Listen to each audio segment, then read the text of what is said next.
wakala maelfu. Haleluya. Amen. Sehemu nyingine tena wakala maelfu.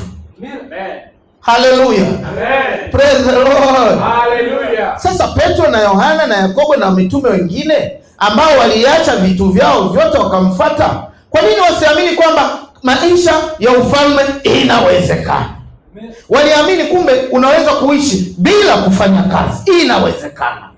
Sijui kama tunaenda pamoja. Kwa sababu walitest yale maisha kabisa, kwamba waliacha kuvua, wakala, wakanywa, wakavaa. Haleluya. Praise the Lord. Haleluya. Lakini ndio hivyo, hawakumkubali Yesu. Wayahudi wakamuua.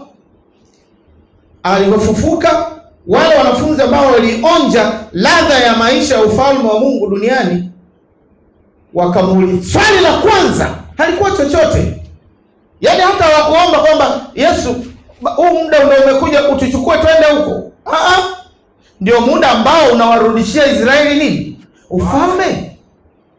Wangemuuliza waende huko, waende wapi? Wakati wao walikuwa naomba ufalme wa Mungu ule wa mbinguni uje duniani kama ulivyokuwa wa mbinguni. Amen. Praise the Lord. Hallelujah. Ndio umewarudishia. Yesu akamwambia, hii tena sio jukumu langu tena. Yesu akapaa, akaenda mbinguni. Kanisa, tunaenda pamoja? Amen. Amewaacha wanafunzi wake ambao wamejifunza maisha ya ufalme wa Mungu duniani. Walionja, walipoishiwa mikate walipata mikate kwa miujiza. Walipoishiwa samaki wachache walizidishwa, wakala. Wakaanza huduma sasa kina Petro, wakiwa wenyewe hawamuoni tena Bwana Yesu live. Kwa hiyo ndio wakaanza hayo maisha yanayoitwa kanisa hekaluni. Kanisa wapi? Kanisa wapi? Hekaluni. Praise the Lord. Hallelujah. Haya. Na wakawaambia wale waliokuwa wanaamini. Hebu tusome Matendo ya Mitume sura ya 2. Sio mbali.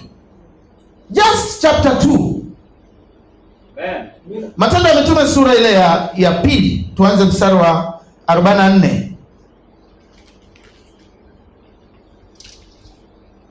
Mstari wa 40 na tuanzie mstari wa 43. Kila mtu akaingiwa na hofu. Ajabu nyingi na ishara zikafanywa na mitume.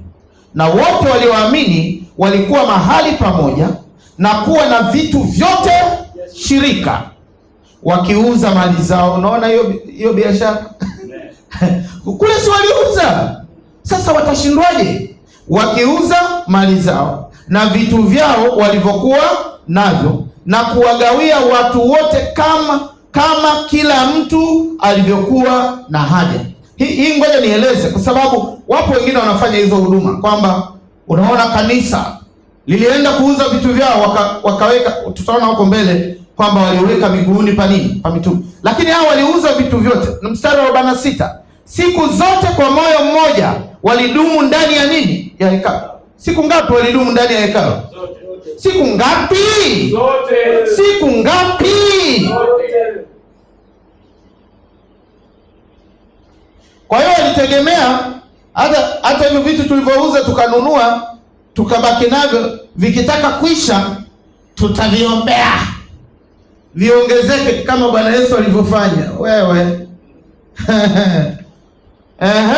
na siku zote kwa moyo mmoja walidumu ndani ya hekalu, wakimega mkate nyumba kwa nyumba na kushiriki chakula chao kwa furaha na kwa moyo mweupe, wakimsifu Mungu na kuwapendeza watu wote. Bwana akalizidisha kanisa kila siku kwa wale waliokuwa wakiokolewa. Sura ya 4 mstari wa 33.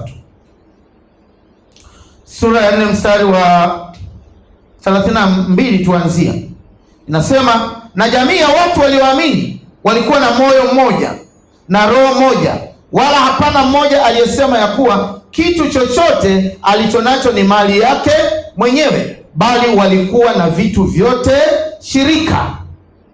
Mstari wa 33, na mitume wakatoa ushuhuda wa kufufuka kwake Yesu kwa nguvu nyingi, na neema nyingi ikawa juu yao wote. Mstari wa 34, wala hapakuwa na mtu mmoja miongoni mwao mwenye mahitaji, kwa sababu watu wote waliokuwa na viwanja au nyumba walifanya nini?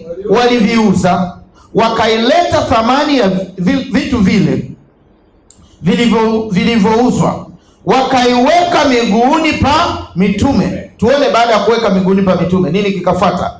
Kila mtu akagawiwa kwa kadiri ya alivyohitaji. Kwa hiyo fundisho la kuuza vyote lililoasisiwa na huduma ya Bwana Yesu duniani likaendelea hata baada ya Yesu kupaa mbinguni, wakati mitume wanafanya huduma wao sasa. Na kwa sababu hata Yesu baada ya kupaa, baada ya kufufuka, maandiko yanaeleza kabisa jinsi ambavyo aliendelea kuwafundisha habari mbalimbali za ufalme wa nini? Wa Mungu, kwa sababu they had the same message hata baada ya kufufuka. Sasa hawawezi kufanya huduma tofauti na ile waliofundishwa, kwa sababu Yesu alisema, kama Baba alivyonituma mimi nami nawatuma ninyi. Maana yake alitumwa kwa hadhira ile ya hadhira ya Israeli, waende kwa Waisraeli, lakini alitumwa kuhubiri habari ya ufalme wa Mungu wapi? Duniani. Na ndicho walivyohubiri hata baada ya Yesu kufanya nini? Kufufuka. Sasa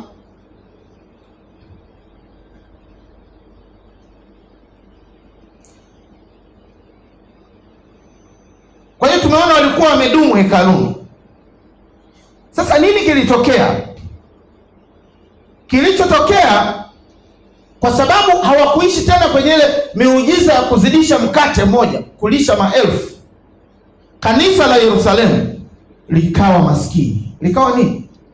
Maskini. Wakaishiwa, kwa sababu they kept on consuming without producing. Sijui kama wangapi wamenielewa. Waliendelea kutumia pasipo kufanya nini? Kuzalisha. Na hawezi wakasema warudi, maana mashamba walifanya nini? Waliuza. Sio kama tunaenda pamoja. Amen. Kwa hiyo they were totally consumers and not producers. Walikuwa na consume bila kufanya nini? Kuproduce. Kwa hiyo maana yake nini? Vitaisha. Vilivyoisha, kanisa likawa maskini. Ndio baadaye sasa kanisa jipya linaloitwa kanisa mwili wa Kristo, ambalo sasa limetokana na kiumbe kipya ambacho tutajifunza habari zake kwa ufupi hapa, likaelekezwa kuwasaidia kanisa watakatifu walioko wapi? Yerusalemu. Kwa nini wengine saizi Yerusalemu wanaita ni makao makuu ya huduma zao, wanaita Yerusalemu. Kwa hiyo kama wana matawi mikoani, wanawaambia inabidi mtoe, wanakuwa na michango ya kuleta wapi? Yerusalemu, kama ambavyo kanisa lilivyofanya. Kanisa la Yerusalemu lilikuwa maskini. Sasa wewe makao makuu hapa ni maskini. Praise the Lord. Na nilikuwa maskini, sababu ndio hiyo tuliojifunza hatua kwa hatua. Walitaka kudumu na fundisho la kuuza vyote. Hawakujua kwamba Yesu alifanya demonstration, uzeni vyote na mnaweza mkaishi kama ndege wa angani, mkipungukiwa tunaomba vinazidishwa, lakini hawakuamini. Kwa hiyo ameondoka wakati ufalme wa Mungu haujafanya nini? Haujaja duniani. Tunaelewa vizuri. Kwa hiyo huwezi sasa kuomba mkate mmoja ulishe watu 1000. Haiwezekani, kwa sababu hawakutimiza matakwa ya kuupokea ufalme wa Mungu duniani. Am I talking to somebody? Kwa hiyo walichokifanya nini? Walivyouza wakala vikaisha, wakawa maskini. Kanisa jipya linaloitwa kanisa mwili wa Kristo, lililoundwa kutokana na nini? na msalaba ule wa Yesu, lakini na jamii ya mataifa kuunganishwa, likasisitizwa sasa kwamba wasaidieni watakatifu walioko Yerusalemu masikini. Warumi sura ya 15. Haleluya! Warumi sura ya 15. Naenda hatua kwa hatua ili watu waelewe. Warumi sura ya 15 mstari wa 26. Hapa tusome wote kwa sauti, kila mwenye kinywa kwa sauti kubwa. Warumi 15 26. Kama umefika pale sema amen. Amen. Mstari wa 26 anasema want to go, maana imewapendeza watu wa Makedonia na wapi? Na Akaya. Makedonia na Akaya ni miji ya ambayo Yesu alisema unto the ways of the Gentiles go ye not. Ni miji ya mataifa, miji ya Gentiles, miji ya non-Jew, miji ambayo native wake sio Wayahudi. Tunaenda pamoja? Yes, kwa hiyo turudie. Want to go. Maana imewapendeza watu wa Makedonia na Akaya. Mstari wa 26, si ndio? Maana imewapendeza watu wa Makedonia na Akaya kufanya changizo kwa ajili ya watakatifu huko Yerusalemu walio nini? Walio nini? Maskini. Na kwa nini walikuwa maskini? Kwa sababu they didn't produce, they kept on consuming. Kwa hiyo waliishi hivyo, wakadumu hekaluni kila siku, wakauza vitu vyao, wakanunua vitu wanavyovitaka, wakala shirika. Hakuna mtu aliyekuwa na mahitaji. Hawakujua kwamba vingeishi. Na Biblia haisemi kwamba kina Petro labda walijaribu, walivyoona mkate umebaki mmoja, kwamba Bwana alizidisha, labda wakaomba. Haisemi chochote. Lakini hata wangejaribu isingewezekana, kwa sababu tayari walikataa maisha ya ufalme wa Mungu wapi? Duniani. Am I talking to somebody? Amen. Hallelujah. Amen. Na kwa nini waliagizwa? Jamii ya mataifa ilifanya hivyo. Ilifanya hivyo kwa sababu maandiko yanasema kwa kukosa kwao Israeli wokovu umewafikia mataifa. Kwa kukosa kwao, maana wangeamini katika ujumla wake, mpango wa Mungu wa wokovu kwa mataifa usingekuwa huu tunaozungumza sasa. Lakini kwa kukosa kwao wokovu umewafikia mataifa. Hallelujah. Praise the Lord. Hallelujah. Kwa hiyo mstari wa 27 sasa anaeleza kwa nini watu hao wa Makedonia na Akaya walifanya hivi. Twende verse 27. Inasemaje mstari ule wa 27? Naam, imewapendeza tena wamekuwa wadeni wao. Kwa maana ikiwa mataifa wameyashiriki mambo yao ya roho, ndio hayo mambo ya roho ni yapi? Kwamba kwa kumkataa Mungu wokovu ukawafikia. Maana yake Mungu ni Mungu wa Israeli na alihudumu jamii ya Israeli pekee. Walivyomkataa, sehemu nyingine Paulo anasema wokovu huu utahubiriwa kwa mataifa nao wataupokea. Am I talking to somebody? Kwa sababu alisema habari hii paswa ihubiriwe kwenu kwanza, lakini mmeukataa. Unakwenda kwa mataifa nao wataupokea. Kwa hiyo mataifa kupokea wokovu ni kushiriki baraka zile ambazo zinaitwa za rohoni, ambazo basically zilikuwa za nani? Za Israel. Wangapi? Am I talking to somebody? Amen. Turudie hapa mstari wa 27 baada ya hiyo clarification. Naam, imewapendeza tena wamekuwa wadeni wao. Kwa maana ikiwa mataifa wameyashiriki mambo yao ya roho, imewabidi kuwahudumu kwa mambo yao ya wapi? Ya mwili. Tunaelewa vizuri sasa? Tunaelewa vizuri. Ndio maana ili kanisa la Yerusalemu lilikuwa la Wayahudi, ndio muelewe. Lilikuwa la Wayahudi peke yao. Hata 3,000 walioongezeka wote walikuwa ni Wayahudi. Ndio maana nasema Akaya na Makedonia walifanya changizo kupeleka kuwasaidia maskini walioko kanisa la nini? La Yerusalemu. Anasema ili kujua kweli kanisa la Yerusalemu lilikuwa la Wayahudi peke yao, inasema maana imewabidi kama waliweza kushiriki mambo yao ya rohoni, imewalazimu wao kushiriki mambo ya wapi? Ya mwilini. Watu gani? Jamii ya mataifa washiriki, waweze kuwatoa mambo ya mwilini kwa jamii ya nini? Ya Kiyahudi, ambayo ndio ilitengeneza kanisa la Yerusalemu, ambalo ndio lilipatikana siku ya Pentecost. Kwa hiyo watu walioamini siku ya Pentecost walikuwa Wayahudi. Na Petro akawa, baada ya kuamini, Petro akawa anahubiri, enyi waume wa Israeli. Haleluya. Enyi waume wa Israeli. Ukijifunza hivi huwezi kuchanganyikiwa. Ndio maana leo huwezi kusema uko kwenye jamii ya mataifa afu unasema kama siku ya no, kwa sababu that was specifically to the Jews. Na Petro anaeleza pale mstari wa 22 ukisoma yote, anasema enyi waume wa Israeli. Anasema tena enyi yote. Petro aliwahubiria hadhira ya Israeli. Hakuna mahali ambapo aliambiwa vinginevyo. Nataka sio niende mbali zaidi. Ikaenda hivyo mbele, baadaye kukawa na kisa cha Stefano akapigwa mawe. Kukawa na adha wakati ule wa Stefano. Kanisa lile la Yerusalemu likatawanyika, isipokuwa mitume walibaki. Kwa nini mitume walibaki? Kwa sababu Yesu anasema, aliwaambia kabisa, msitoke. Msitoke wapi? Yerusalemu. Aya.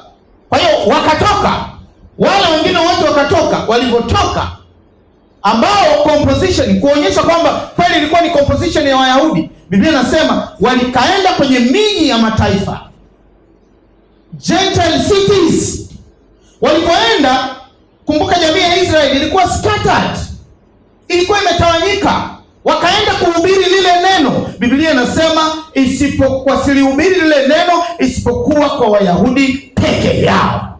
Kwa hiyo hata walipoenda Akaya, lile kanisa ile kutokana na adha ya kuuawa kwa Stefano, kanisa ambalo lilitengenezwa na Wayahudi, walipoenda kwenye miji ya mataifa, injili walihubiri, walitafuta wapi Myahudi ndio akamhubiri. Sio kasema inawezekana hujawahi sikia hilo. Matendo ya Mitume sura ile ya 11 mstari wa ngapi? Wa 19. Matendo ya Mitume 11:19. Kama umefika pale sema amen. Biblia inasema basi wale waliotawanyika kwa sababu ya ile dhiki iliyotukia kwa habari ya Stefano wakasafiri hata Foinike na Kipro na Antiokia, wasilihubiri lile neno ila kwa Wayahudi peke yao. Kwa nini? Ndio mission waliokuwa wamepewa. Wasilihubiri lile neno ila kwa Wayahudi peke yao. Haleluya. Amen.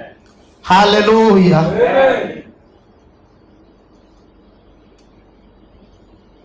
Kwa hiyo wakauza, wakajaribu, hawakufanikiwa kwa sababu wakawa maskini. Inabidi Makedonia na Akaya wakawasaidia maskini wa Yerusalemu ambao ni kanisa la Wayahudi. Nadhani mmeelewa wote sasa. Amen. Amen. Sasa tunataka kuona, ndio maana huu ndio ulikuwa utumishi wakati wa huduma ya Bwana Yesu duniani, na hata baada ya kufufuka, wakati bado ameliacha kanisa la Wayahudi. Tunaenda pamoja kanisa. Amen. Lakini baadaye majira ya neema ilivyoanza, Mungu alimuinua mtume anaitwa Paulo, ambaye alikuwa anaitwa Sauli, baadaye akaitwa Paulo. Huyo Sauli aliambiwa katika Matendo ya Mitume sura ya 15, Anania wakati anaambiwa fanya huduma kwa ajili ya huyo mtu anayeitwa Sauli, Anania akasema huyu mtu tunamfahamu, analitesa kanisa. Hilo kanisa ambalo Anania analosema ni lile lile la Kiyahudi,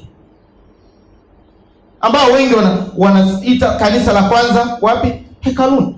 Lilikuwa composition yake ni ya Kiyahudi. Haleluya. Matendo ya Mitume, is it 9:15 9:15. Matendo ya Mitume 9:15.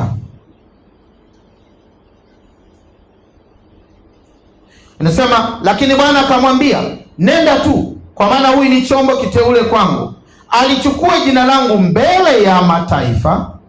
Kwa hiyo mwenye Biblia ya Kiingereza utaona neno mataifa hapa alisemi unto nations, inasema Gentiles, manake ni non-Jew, watu ambao hawana asili ya nini? Ya Kiyahudi, mbele ya mataifa, wale ambao, kumbuka, huyu ni Yesu anamwambia Anania kwamba huyu ni chombo changu kiteule, alichukue jina langu mbele ya mataifa. Wakati kwa kina Petro aliwaambia kwa mataifa msifanye nini? Msiende. Do you see the difference? Huduma tofauti hizo. Kule anaambia kwa mataifa msiende, hapa anaambia huyu nimemuinua ili alichukue jina langu mbele ya mataifa na wafalme na wa Israeli. Maana yake anaenda kuhudumia watu wote. Ndiyo maana ya ile neema ya Mungu iokoayo wanadamu wote imefanya nini? Imefunuliwa. Haleluya. Lakini ile kwenye huduma ya Bwana Yesu haikuwa kwa ajili ya watu wote, ilikuwa kwa kondoo waliopotea wa nyumba ya Israeli. Ndio maana wakaambia kwa mataifa msiende, kwa Wasamaria msiingie, shikeni njia kuwaendea kondoo waliopotea wa nyumba ya Israeli. Nadhani wewe unayenifuatilia unazidi kuelewa. Hapa Paulo anapewa new mission, different from the mission that was given to the 12 wanaitwa wale 12. Apewa huduma tofauti kabisa. Nini kimeleta hicho? Kwamba ile damu ya Yesu iliyomwagika msalabani Calvary ilitengeneza mtu mpya mmoja. Mtu mpya mmoja. Hebu tuangalie kidogo hapa kwa haraka. Efeso sura ile ya 2. Na hiyo nitakuwa najibu swali pia. Je, jamii ya mataifa ambayo wakati wa huduma ya Bwana Yesu haikuwa sehemu ya mpango wa Mungu, iliwezaje kuingia katika mpango wa Mungu aliye hai? Haleluya. Basi tutaanza na sura ile ya 11, ielezea historia ya jamii ya mataifa na uhusiano wake na Mungu aliye hai. Waefeso sura ya 2 kuanzia mstari wa 11. Biblia inasema, kwa ajili ya hayo kumbukeni ya kwamba zamani ninyi mlio watu wa mataifa kwa jinsi ya mwili, mnaoitwa wasiotahiriwa na wale wanaoitwa waliotahiriwa, yaani tohara ya mwilini iliyofanyika kwa mikono, kwamba zamani zile mlikuwa hamna Kristo, mmefarakana na jamii ya Israeli, wageni wasio wa maagano ya ahadi ile, mlikuwa hamna tumaini, hamna Mungu duniani. Hiyo ndo hali tuliyokuwa nayo jamii ya mataifa wakati huo.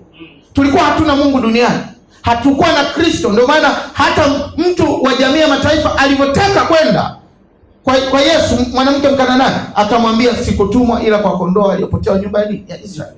Christ was there, alikuwapo Kristo, lakini hakuwa sehemu ya jamii ya mataifa. Ndio hiyo inasema mlikuwa hamna Kristo. Zaidi sana hatukuwa na Mungu aliye hai wapi? Duniani. Hebu soma mstari wa 13 sasa kwa raha yako. Verse 13 inasemaje? Lakini sasa, piga kelele, lakini sasa katika Kristo Yesu ninyi mliokuwa mbali hapo kwanza mmekuwa karibu kwa damu yake Kristo. Kwa hiyo tunajibu swali, tumeingiaje katika mpango wa Mungu? Ni kwa damu ya Yesu Kristo. Haleluya. Kwa hiyo huduma yote Yesu aliyofanya duniani kabla ya kumwagika kwa damu yake, mataifa, jamii ya mataifa haikuwa sehemu ya hiyo huduma. Am I talking to somebody? Kwa sababu tumeingia katika mpango wa Mungu aliye hai kwa damu ya Yesu Kristo. Lakini sasa ninyi mliokuwa mbali hapo kwanza mmekuwa karibu kwa damu yake Kristo. Haleluya. Kwa damu yake Kristo. Haleluya. Am I talking to somebody? Sasa tumekuwaje? Wale mataifa wafalme na Waisraeli ndio wakatengeneza kitu kinaitwa kiumbe kipya, na kanisa linaitwa mwili wa Kristo. Oh, haleluya, praise the Lord. Twende mstari wa 10 na katika mstari wa 15, naye akiisha kuondoa ule wadui kwa mwili wake, ndiyo sheria ya amri zilizo katika maagizo, ili afanye hao wawili kuwa mtu mpya mmoja ndani ya nafsi yake. Yaani damu ya Yesu kilichofanya sio kwamba mataifa ingieni mbaki na utambulisho wenu, na Wayahudi ingieni mbaki na utambulisho wenu. Akafanya hao waliokuwa wawili kuwa mtu mpya mmoja. Kuwa mtu mpya ndio anaitwa kiumbe kipya. Ndio maana kuanzia Mathayo hadi Yohana hutaona neno kiumbe kipya, kwa sababu ili uwe na kiumbe kipya maana yake wawili wanakuwa mmoja. Tena sio wanakuwa mmoja, wanakuwa mpya, mmoja mpya. Haikuwapo wawili kuwa mmoja mpya, bali ilikuwa ni Israeli. Israeli, mataifa ni mataifa. Am I talking to someone? Lakini kwa damu ya Yesu akawafanya wale waliokuwa wawili kuwa mtu mpya mmoja. Haleluya. Mstari wa 16, akawapatanisha wote wawili na Mungu katika mwili mmoja kwa njia ya msalaba. Unaona, kwa njia ya nini? Upatanisho umefanyika kwa njia ya msalaba. Kabla ya msalaba kulikuwa hakuna mataifa, hawakuwa na Mungu duniani. Praise the Lord. Hawakuwa na Kristo, ndio neno linavyosema. Ilikuwaje? Ukisoma kwenye Matendo ya Mitume sura ya 14 anaeleza kabisa Mungu aliwaacha mataifa waende katika njia zao wenyewe, lakini hakuacha ushuhuda kwao. Aliwanyeshea mvua, wakapanda na kufanya nini? Na kuvuna. Hiyo ndio hali. Sasa Mungu alijua huko mbele nitakuwa na mpango na hao watu. Haleluya. Mpango ambao hakumwambia nabii yoyote. Am I talking to somebody? Ilikuwa ni mpango ambao ulikuwa ndani ya nafsi yake. Ndio maana unaitwa mpango wa Mungu wa siri. Am I talking to somebody? Angekuwa amemwambia nabii yoyote, ingekuwa ni mpango wa Mungu wa kinabii. Habari yetu ya sisi kuingia katika mpango wa Mungu aliye hai, haukunenwa na nabii yoyote, haukunenwa na mtumishi yoyote kabla, maana Mungu alikuwa nao ndani yake, akaufunua kwa watakatifu zamani hizi. Hallelujah. Am I talking to somebody? Kwa hiyo ndo tukaingia hivyo, likaundwa kanisa linaloitwa mwili wa Kristo. Ndio inasema katika Waefeso ile sura ya 1 inasema akapaa na akavitiisha vitu vyote chini ya miguu yake kwa ajili ya nini? Ya kanisa, ambalo ndilo mwili wake. Hakukuwa na kanisa mwili wa Kristo wakati wa huduma yake duniani. It is not there. Hakuna andiko hata moja Mathayo hadi Yohana ukaona kwamba kanisa likaitwa mwili wa nini? Wa Kristo.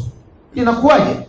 Linakuwaje mwili wake? Kwa sababu kuitwa mwili wake manake wale wanaomwamini wanakuwa ni viungo katika mwili. Wakati waliomwamini kwenye huduma yake duniani walikuwa ni matawi, yeye akawa mzabibu. Tawi linalozaa alilipalilia, lisilozaa linakatwa linatupwa motoni. Lakini kwa sababu sisi tu viungo vyake, kiungo kimoja kikiumia mwili wote unaumia. Oh, haleluya. Wow. Huduma sasa imekuwaje? Kwa hiyo huduma utumishi katika majira ya neema ambayo ni kanisa la Kristo lile lile, lakini ni kanisa katika muktadha mwingine, jamii nyingine imeingizwa, tunaenda pamoja kanisa. Imekuwa hivi kwa sababu ni kanisa jipya linaitwa mwili wa Kristo.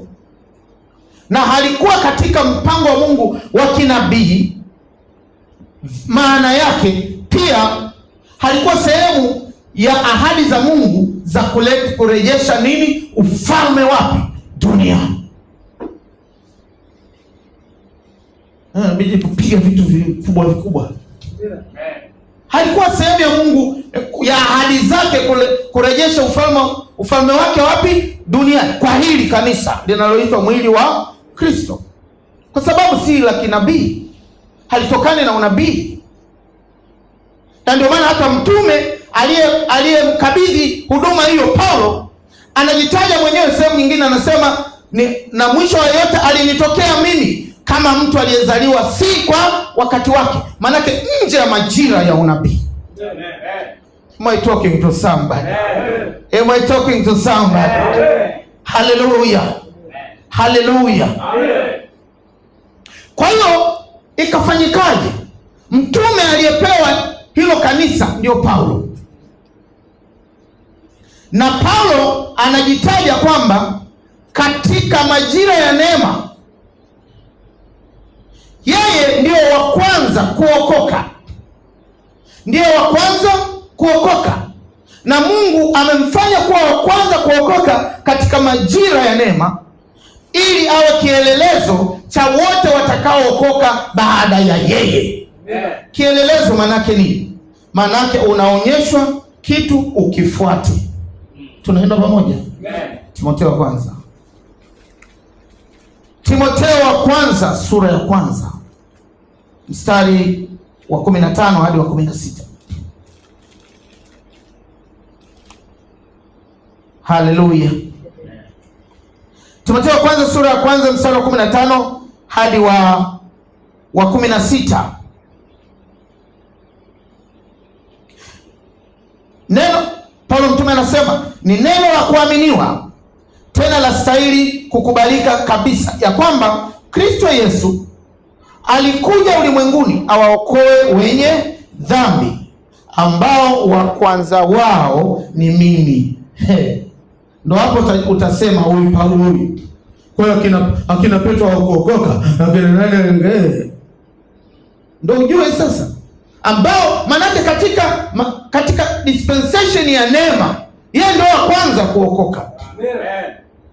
Kama kina Petro waliokoka na mission ya Israeli, huyu anaokolewa anapewa mission ya jamii yote ya ulimwengu. Amen.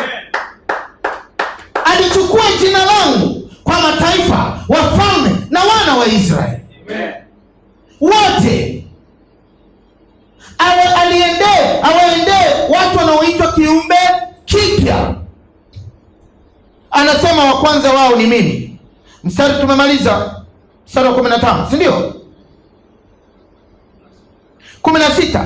Lakini kwa ajili hii nalipata rehema, ili katika mimi wa kwanza, anarudia, Yesu Kristo audhihirishe uvumilivu wake wote, niwe kielelezo kwa wale watakao muamini baadaye, wapate uzima wa milele.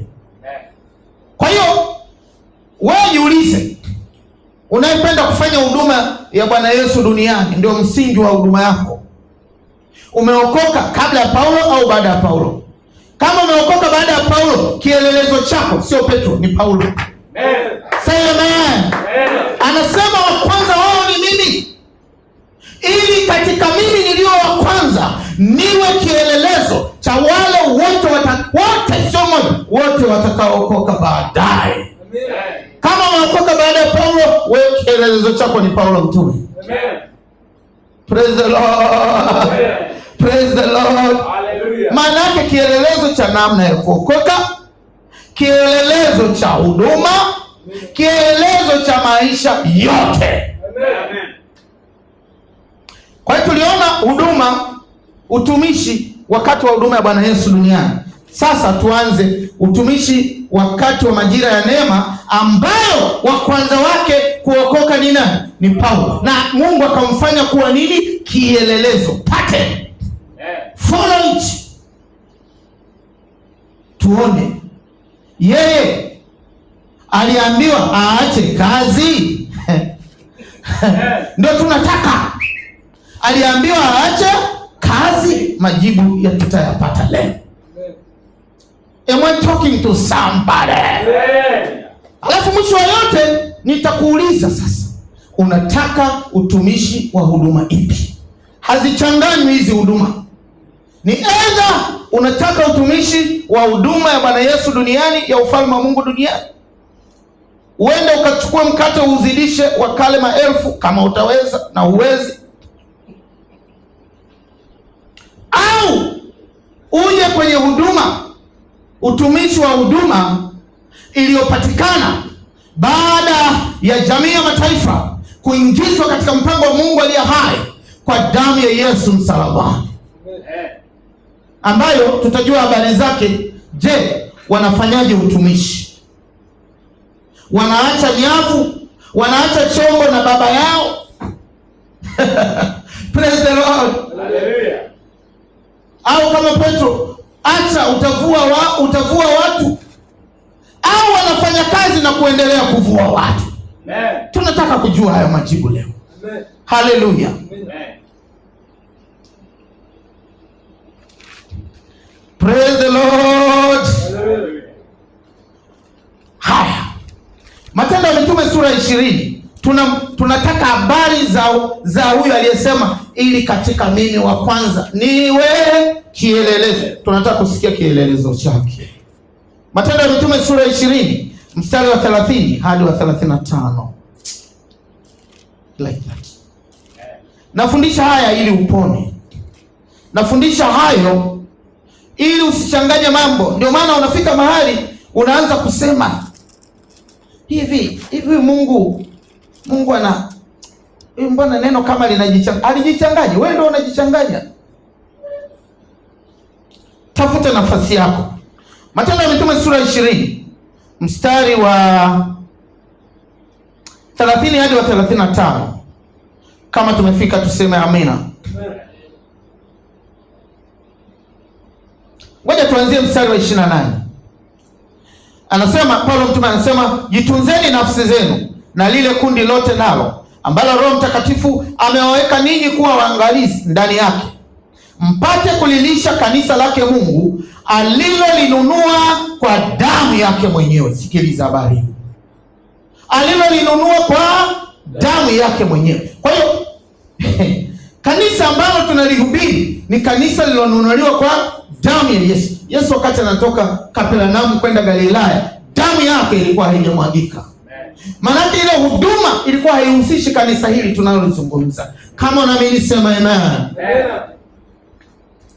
Lilonunuliwa kwa damu yake mwenyewe. Mstari wa 29, najua mimi ya kuwa baada ya kuondoka kwangu mbwa mwitu wakali wataingia kwenu, wasilihurumie kundi. Kuna mbwa mwitu wengi. Kuna mbwa mwitu wengi. Huyo ndo Paulo anasema, nikiondoka mbwa mwitu wakali wasilihurumie kundi. Mstari wa 30, tena katika ninyi wenyewe mtainuka watu wakisema nini? Mapotovu, wawavute hao wanafunzi wawaandamie wao.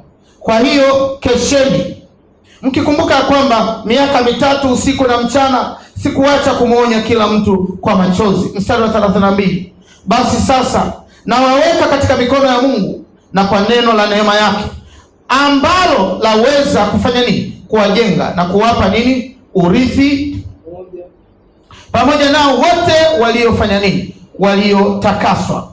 Sikutamani fedha wala dhahabu. Hebu narudia hapa, anasema sikutamani fedha wala dhahabu wala mavazi ya mtu, sikutamani. Mstari wa 34, Paulo mtume anaongea kwa uchungu, ninyi wenyewe mnajua ya kuwa mikono yangu hii imetumika kwa mahitaji yangu na ya wale waliokuwa pamoja nami.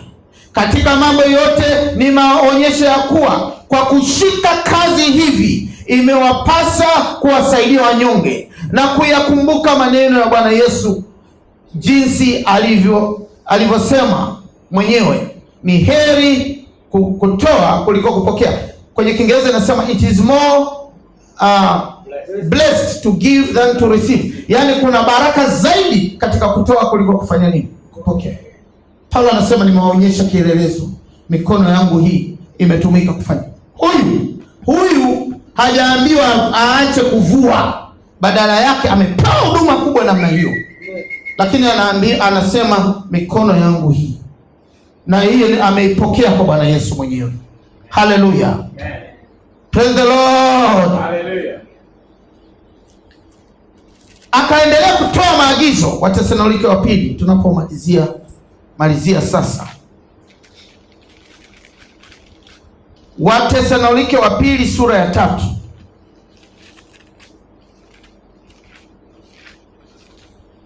Wala wanaagiza watu wakafanyeje? Wauze vitu vyao, alafu hesabu yake walete miguuni kwa mitume kule, huduma ya Kiyahudi ile. Sasa msikilize huyu ambaye amepewa kanisa mwili wa Kristo. Wathesalonike wa pili sura ya 3 mstari wa 6 hadi wa 9. Kama tumefika tuseme amina. Ndugu, twawaagiza katika jina la Bwana Yesu Kristo, jitengeni nafsi zenu na kila ndugu aendaye bila utaratibu, wala si kwa kufuata mapokeo mliopokea kwetu. Mwajua wenyewe jinsi iwapasavyo kutufuata. Paulo tuambie tukufuateje? Kwa sababu hatukuenda bila utaratibu kwenu, wala hatukula chakula kwa mtu yeyote bure. Walifanya kazi hawa. Bali kwa tabu na masumbufu, usiku na mchana tulitenda kazi. Hawa walitenda kazi, hawakuacha kazi. Sema amen. Petro anaambia acha kazi, Paulo anafanya kazi usiku na mchana kwa masumbufu. Alisuka hema kwa mtu mmoja, kwa familia moja ya Priscilla na Aquila.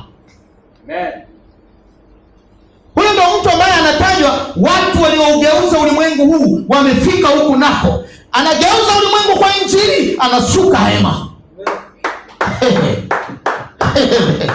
Praise the Lord. Sio wewe unaambiwa ukishakuwa mtumishi hata vyeti vyako. Una akili wewe?